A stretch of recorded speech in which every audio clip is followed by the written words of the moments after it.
Hello guys, ngayon po ang tuturo ko naman sa inyo ay ang pag-separate po ng seal screen po. Ang kulay po na gagamitin po natin ngayon ay CMYK ho. Ang proseso po na ito ay ginagamit kapag sa puti lang po yung fabric nyo, tsaka po wala kayong reader kamukha ng wasats po, at tsaka po ng accurate. So double click lang po natin dito, hanap po tayo ng image po na ating isa-separate.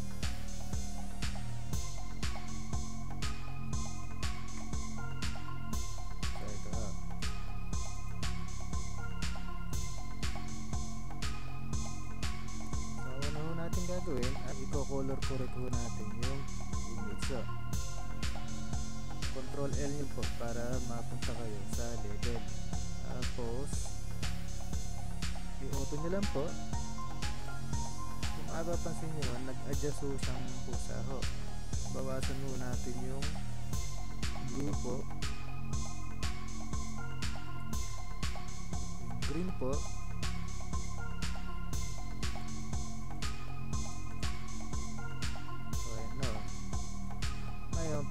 sharp naman natin. Ito na sharp, and then ang sharp po.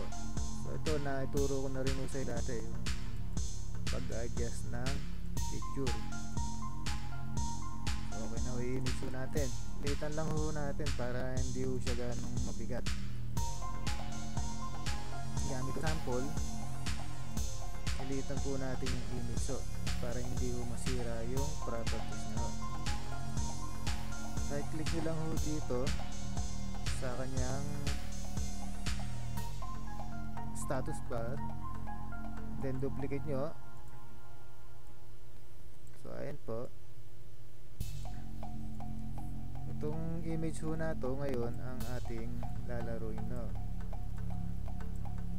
Convert ho natin muna sa CMYK. Ayan po. So dito tayo sa channel. So may mga nagawa na rin ho akong tutorial para sa screen printing. Check nyo na lang ho sa comment section para makita nyo po yung link po nya. So ang gagawin ho natin ngayon ay mode po tayo at convert po natin sa multi-channel para matira lang ho yung kulay na gagawin ho natin. Dalhin po natin yung image sa yellow sa ilalim po. So unang maipiprint dyan ay yellow, sunod ay cyan, magenta, and then black. So parang madilaw po siya, di po ba? So dito i-adjust nyo rin po siya. Control L huli kayo para sa level. Dahan-dahan lang ho ang pag-adjust.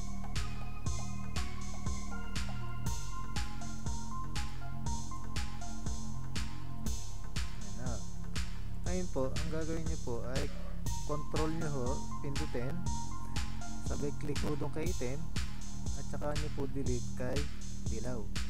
Kay dilaw kasi pag naghalo din naman ho si dilaw at saka si itim pa rin ho yung lalabas.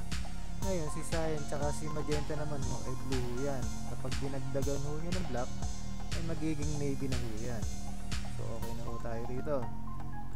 Ngayon po, i-split naman ho natin ngayon. Punta ho kayo dito sa may option ng channel po. So ayan na. So si black, magenta, si cyan, at saka si yellow. Unahin ho natin si yellow. 300 ho tayo ang ating output resolution. 45 lines ho, by angle, and then ellipse ho yung circle na gagamitin natin. Ayan po. Kung gusto nyo talagang bilog na bilog, taasan nyo po yung output resolution nyo po. Kaya lang mabigat na ho, kailangan medyo mabilis ho yung computer nyo. Image huli kayo, taas grayscale. So ayan o, medyo law na ho tayo. So ito si cyan. So tandaan nyo yung kulay nyo para hindi magkahalo-halo. Magenta and then black. I-drag nyo yung layer dun sa pinaka-original po natin na image. Close natin si yellow. May yellow na po tayo na kulay. Process yellow ho.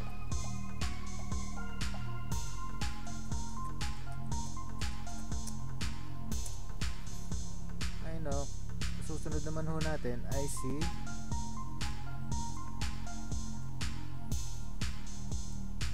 cyan naman ho. Ganun din ho yung proseso, pero iba ho yung angle. Gawin ho natin 15. So balik po natin sa grayscale. Kailangan ho, hindi tapat-tapat yung dot niya ho.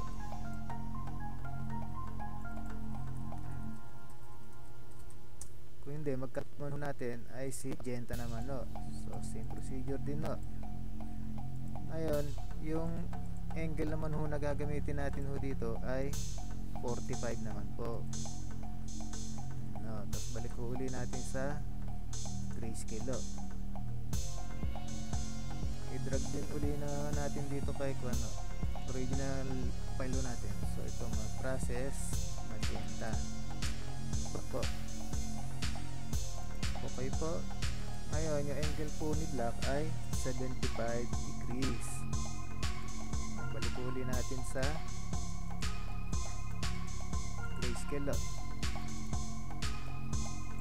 Drag natin sa original file natin. So ito na ho siya.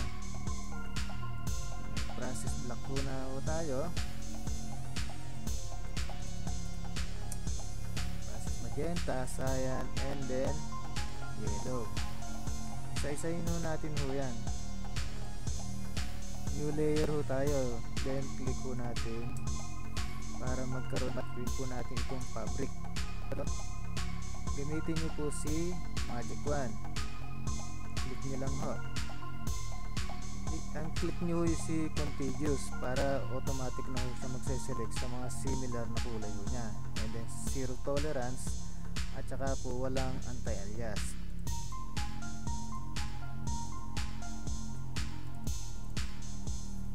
Select lang ho and then inverse, delete nyo ho, ako po. And then si magenta naman po ay ganun din po yung gagawin nyo. Select ulit and then inverse, delete ho. Ayan. So magenta naman,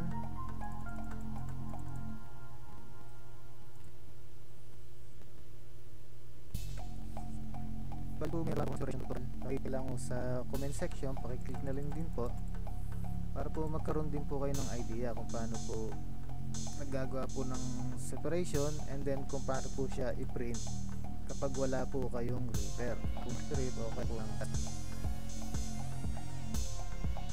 so okay na, dito naman po tayo kay black.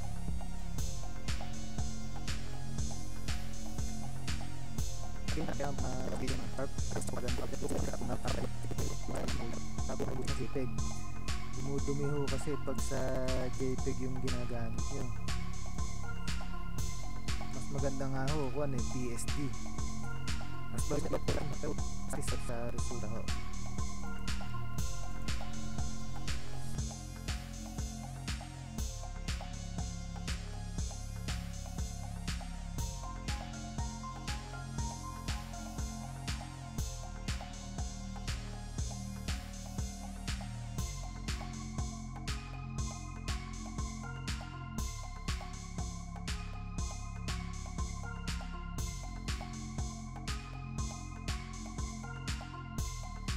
So eto na ho yun, sineparate ho natin. Kung mapapansin nyo, meron mo siyang muray po, ayan po.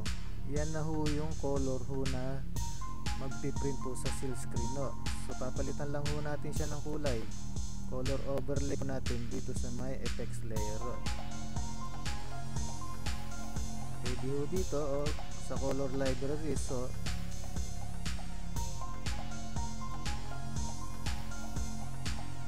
po, sisaya naman po.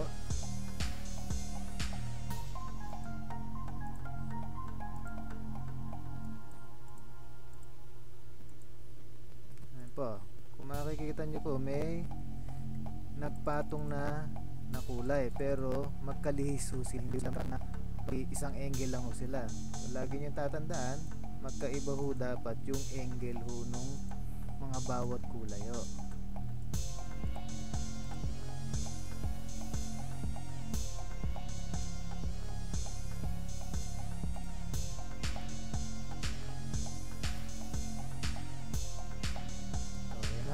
So nakikita nyo, mayroong mga bilog-bilog na maliliit. Ibig ko sabihin, okay ho yung separation nyo ho pag ganon.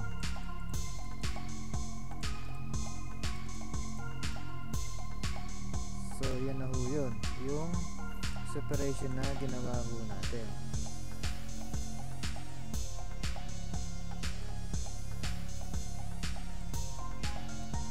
So magkakatalo na lang po dyan ay yung pintura na gagamitin mo. Duplicate po natin para makita po natin yung talagang kulay na hinahabol po natin.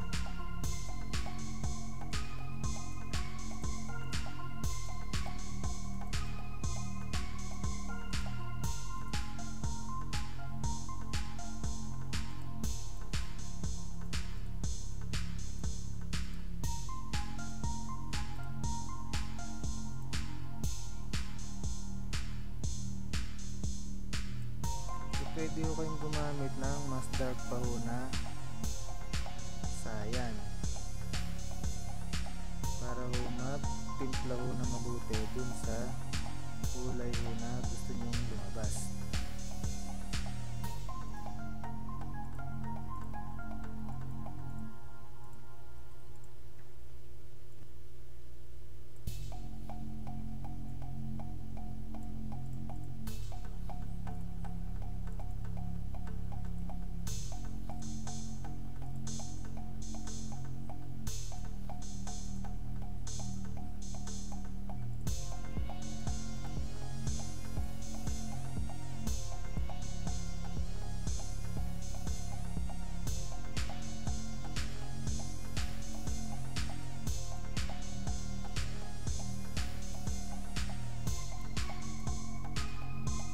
Magenta, ang yellow, ang cyan at ang black color ho.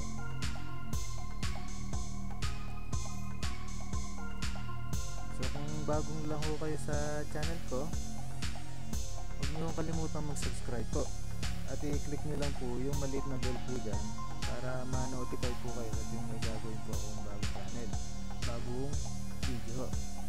Maraming salamat din sa mga nag-subscribe na ho. Sana patuloy pa ho kayo sa pagsuporta po at maraming salamat din po.